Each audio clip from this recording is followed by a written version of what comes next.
हर हर महादेव, देवों के देव महादेव के चरण में प्रणाम करता हूँ। दुर्गा माँ के चरण में प्रणाम करता हूँ।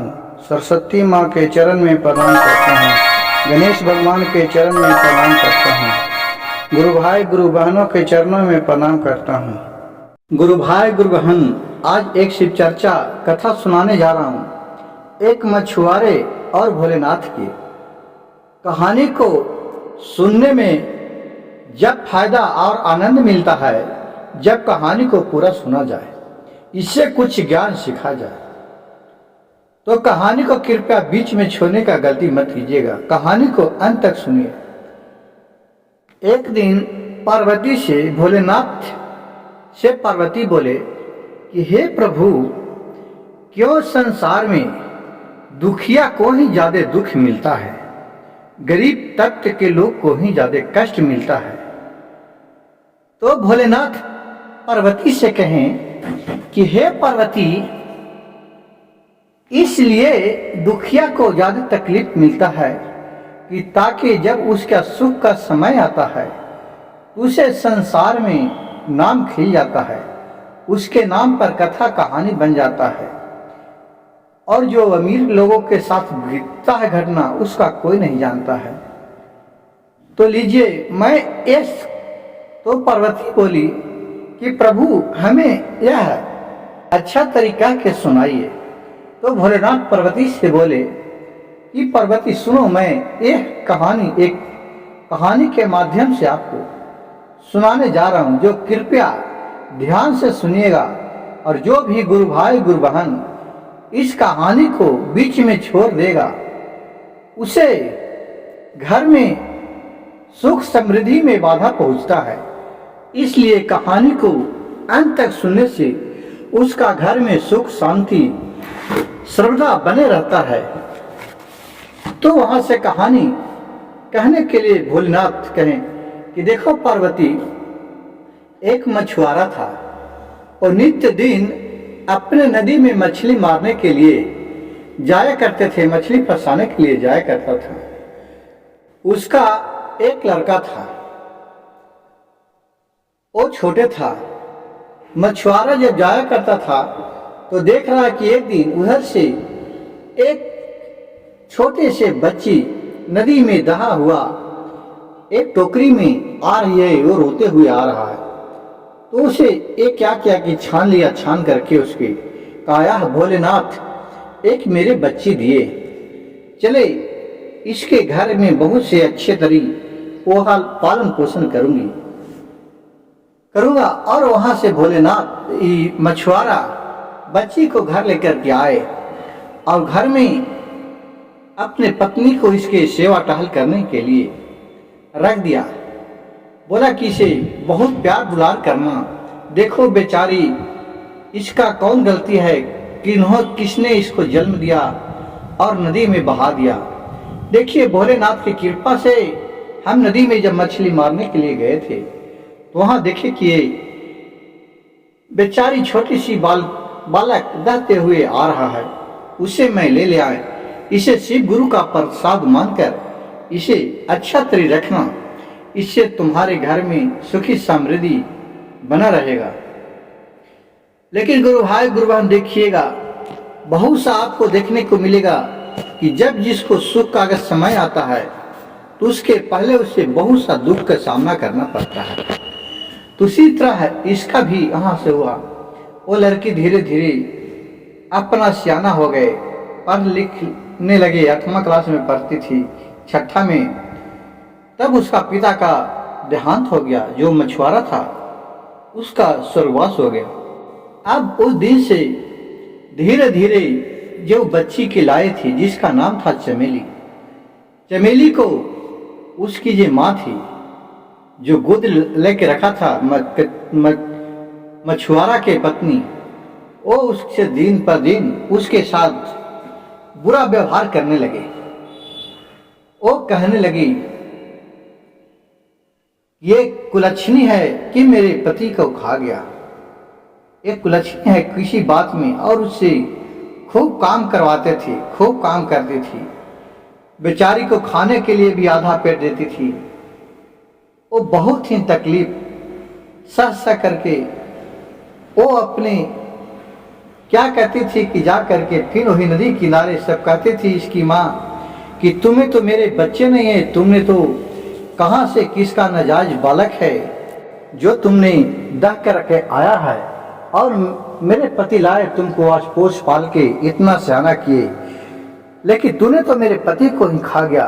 ये सब बात सुनकर बोली चमेली की माँ ऐसी क्यों बोल रही है, मैं भले क्यों अपने पिता को मार दूंगा, मैं तो भोलेनाथ से मनाता हूँ थे कि मेरे पिता साथ में रहें, कितने अच्छे लगते थे। लेकिन कुछ भी कहने पर उसके माँ नहीं कुछ इसको डांटते दबाते रहती थी। कोई भी काम करते थे तो इससे कहती थी कि जाओ कर लाओ, झाड़ू पोछा बर्तन चौका पाती सब कुछ करवाती थी। एक दिन इसको 2 दिन तक खाना नहीं दी। बेचारी चमेली दुखी होकर के वो जा करके नदी किनारे बैठी रहती थी और बहुत अफसोस अपने जिंदगी पर करते थे कि हे भोलेनाथ, क्यों हमें आप जीवन दान में दिए। हमने हमारी माँ बोलती है कि तू तो नदी में दहल हुए आती थी, कैसे मेरे जीवन बच गया, हमें क्यों नहीं उसी नदी में डुबा देते, हम मर जाते, क्यों इस लोक में हमें भेजा, हमने क्या गलती किया महादेव। यह कह कर के वो बहुत बेचारी रो रही थी। एक बात देख करके शंकर जी को रहा नहीं गया इसका दुख देखकर, क्योंकि गुरु भाई देखिए बच्चा का दिल होता है एवं साफ सुथरा होता है, उसके पास लोभ मोह ममता कुछ भी नहीं रहता है। उसी तरह वो बेचारी रो रही थी बहुत। तो पार्वती जी हुआ आए एक बुढ़िया के रूप धर करके, बोली कि माँ बेटी क्यों तू रो रही है। तो कहे क्या कहो माँ, हमें कहल नहीं जाता है, मेरे जो पिता थे वो तो मैं स्वर्गवास हो गए और मेरी माँ हमें बहुत ही तकलीफ देती है, बहुत कष्ट देती है, मारती है, पीटती है, गरियाती है, खाना नहीं देती है, दिन भर काम करवाती है। अब हमें मर भी नहीं रहा हूँ, मेरा प्राण भी नहीं जा रहा है कि मैं मर जाऊं। कहा कि बेटी लो, तुम्हें हम बहुत सा संपत्ति देते हैं, रुपया पैसा लो जा करके तुम आराम करो। कहा कि नहीं हमें माता कुछ नहीं चाहिए, हमें इस दुनिया में रहना ही बेकार है, हमें तो मर जाना ही ठीक है। कहा कि नहीं बेटी ऐसा नहीं कहो, ठीक है जाओ, तुम्हें कुछ भी नहीं लेगा तो मैं तो तुम्हें ऐसा आवाज देता हूँ कि मैं तुम्हें जादू के छेरी देता हूँ, छेरी मतलब कि आपका आशीर्वाद देता हूँ कि जब तुम हंसोगी तो तुम्हारे आवाज में मुरली सा आवाज आएगा जिस तरह से बांसुरी बजता है, और तुम रोएगी तो मोती गिरेगा, और हंसोगो तो मूंगा गिरेगा। बहुत कीमती तुम्हें ये सब गुण तुम्हारे ऊपर आ जाएगा और आज से तुम्हारे जीवन का शुरुआत अच्छे तरीके हो जाएगा। जाओ बेटी, तुम लोग नहीं भोलेनाथ पर विश्वास रखो। और इतना कह करके वो जो बुढ़िया थी जो माता पार्वती का रूप में आ गई, यह देखकर जो चमेली थी उनको चरण में गिर गए कि माता आप, हम तो अहो भाग हुए कि आप मेरा दर्शन दे दिए। माँ हमने क्या गलती किया कि जिससे एक कष्ट हमें झेलने को मिल रहा है। तो पार्वती ने बोली कि बेटी तूने कोई नहीं गलती किया, तुम्हारे नाम जगत में जग में अमर हो जाएगा, तुम्हारे नाम लोग हंसी से लेंगे और अच्छे से लेंगे। आप भलाई और बुराई का सामना करने का आप में क्षमता हो जाएगा। और फिर वहाँ से आया तो बेचारी को फिर माँ ने उसे खूब तकलीफ दिया, खूब काम करवाया और खाने के लिए भी नहीं दिया, और उस पे से 2 डंडा मारी भी और उसको कि तूने तो बर्तन मैया है जिसमें सकरी लगल है, झूठो मूठो, मतलब कि किसी भी औरत को लड़ने का रहता है मन तो कोई बहाने न करते रहती, वो उसको नीचा भाव से देखती थी। जब उसको मारा तो रोने लगा, तो देख रहा है कि वहाँ उसे मोती गिरने लगा उसके आंसू से टप टप। उसको उठा करके उसकी माँ देखने लगा, अरे ये तो बहुत ही कीमती मोती है। फिर उससे दुलार बढ़ा कर उसके माँ ने खूब उसे दिल से लगा लिया अपने कलेजा से और बोली, बेटी तूने कौन सा ऐसा कर्म किया कि जिसे तुम्हें मोती गिरा। वो सारी कहानी अपने जो घाट पर बीता था गंगा किनारे, वो सारी कहानी चमेली अपने माँ से कह करके सुना दी। उसके माँ को आ गया बहुत लोग। उन्होंने क्या किया, उसका एक और बेटी था, इससे बड़ा था। सोचा कि चलो इसको भी वहाँ ऐसे करेगी तो मेरे बेटी में तो भी सब सामान आ जाएगा, हंसेगी तो मोती बरसेगा, रोएगा तो मूंगा बरसेगा और मेरे पास तो बहुत सा दौलत हो जाएगा। वो अपने बेटी को भी उसी तरह कह करके और नदी के किनारे भेज दिया। अब वहाँ वो भी ध्यान लगाए हुए थे। आए फिर माता पार्वती वहाँ का रूप धर के आई। उन्होंने देखा कि वो माता आ गए। बोला, बेटी हमें तुम एक लोटा पानी पिलाएगी। तो बोली कि बूढ़ी माँ तुम्हारे पानी पिलाने के लिए क्या बैठा हूँ, जाके अपने पिए नहीं जाता है, देख नहीं रही है कि मैं बैठा हूँ। बहुत ऐठ के बोली, क्योंकि उसका संस्कार में ही उसका माँ वैसा भरा था। जे एक बच्ची को तकलीफ देता था और एक बच्ची को दुलार मरार में पूरा रखता था, तो बच्ची तो दुलार में रहने के लिए सीख गया। अभी बेचारी कष्ट में रहता था तो दूसरे को मदद करने के लिए सीख गया कि नहीं करूँगा तो हमको कोई मारेगा। इसी तरह संस्कार भर गया, उसमें अच्छा संस्कार आया और उसका बेटी में बुरा संस्कार आया, जिसके कारण उन्होंने पानी पिलाने से इनकार कर दिया।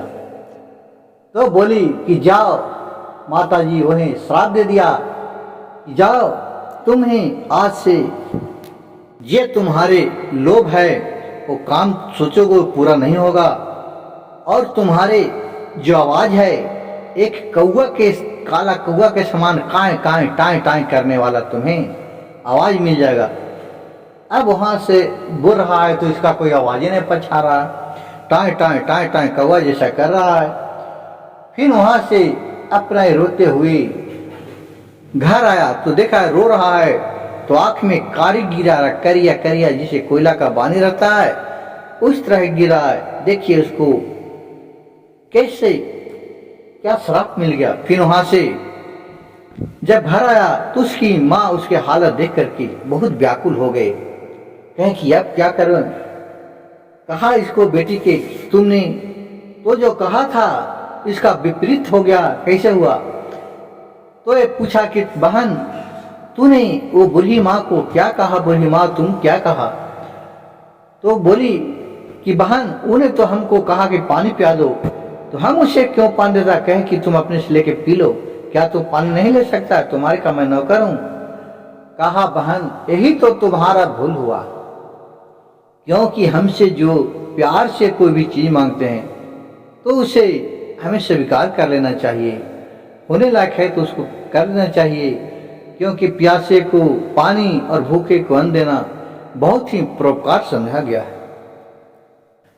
अब क्या कि दोनों शादी करने लायक हो गया, तो देख रहा है कि अब कहूँ कि आवे कोई शादी ब्याह कर दें, तो उधर का शादी ब्याह करने के लिए एक राजा ही से जो दौलतमंद था गांव के, वो जमींदार था, जमींदार टाइप के, जिसे आज के एक मुखिया हो गया, सरपंच हो गया, विधायक हो गया, एमपी हो गया, उसी तरह पहले जमींदार था। तो इसी एक विधायक के घर से उसके यहाँ आया कि चमेली तो बहुत सुंदर है। चमेली को दिखा करके और वो अपने पास वो अपने बेटी को विदाई करना चाहता था। वहां तो चमेली से कुछ सवाल पूछे तो उसने अच्छा अच्छा जवाब दिया, जिसे सुनकर के लड़का के गार्जियन और पूरा पसंद हो कि नहीं मैं शादी यही करूंगा। लेकिन उसके साथ एक तोता पोस ले था, वो तोता कभी ले जाते थे, तोता इन दोनों बतियाता था दोनों बहन के, तो सारी कहानी तोता जान गया।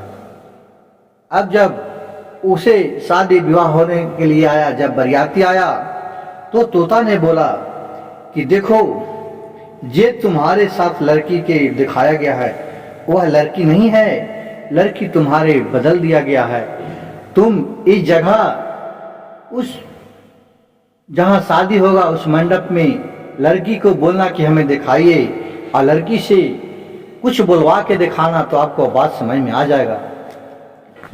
वैसे ही जब मरवा में हुआ तो लड़का बोला कि हम लड़की को देखेंगे। लड़की को मुंह उघाड़ा गया। अब बोला कि इससे हमारे नाम क्या है, उसको पूछा। तू बोल रही है तो खाली काँव काँव काँव काँव कर रही है, तो किसी को समझ में ना रहा। तो जमींदार थे जो लड़का के पिताजी, बोला कि नहीं, ये भाई साहब आप क्या किए, ये तो मैं इस लड़की से शादी नहीं करूँगा। आप लड़की को और के दिखाए थे और शादी को और के कर रहे हैं।